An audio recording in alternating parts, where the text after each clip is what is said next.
Diiming-imingi ada lokak begawe di BUMN dengan ngasih duit masuk di awal, Pahlepi, warga Jalan Aibtu Wahab, Kecamatan Jakabaring, Palembang, laju kena tipu oleh wong baru dikenalnya jutaan piah.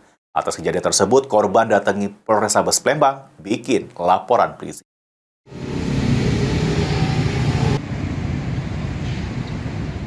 Nasib apes yang dialami oleh Pahlepi yang balik di Jalan Aibtu Wahab, Kecamatan Jakabaring, Palembang, sedang kena tipu duit jutaan piah oleh terlapor inisial PRH. Atas kejadian tersebut, korban laju datangi Polrestabes Palembang, bikin laporan polisi.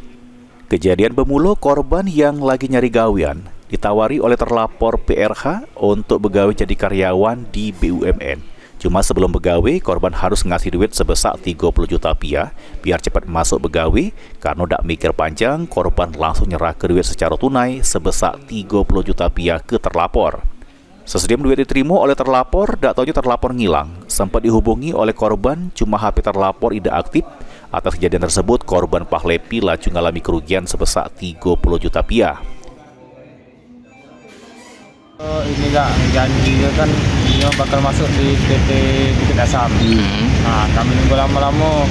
Nah, kejadian itu dari Lebaran tahun 2023 kan. Nah, dijanjikannya tuh habis Lebaran tuh bakal dijanjikannya masuk ke TBA. Tiba-tiba hilang kabar. Nah, sampai sekarang kemarin tanggal 31 bulan 12 kemarin terakhir. Nah, inilah sudah masuk bulan 1, bakal dibalik ke dunia tenang deh katanya, bakal dibalik ke. Dan sampai sekarang tak dibalik ke. Pas ke rumahnya tak kasih lagi kabar uangnya kak. Berapa kita tertipu deh? 30 juta kak, duitnya lah di dia kak. Lah sudah hampir mau jalan 1 tahun lebih duit itu di dia kak. Jadi gawe di situ apa tidak?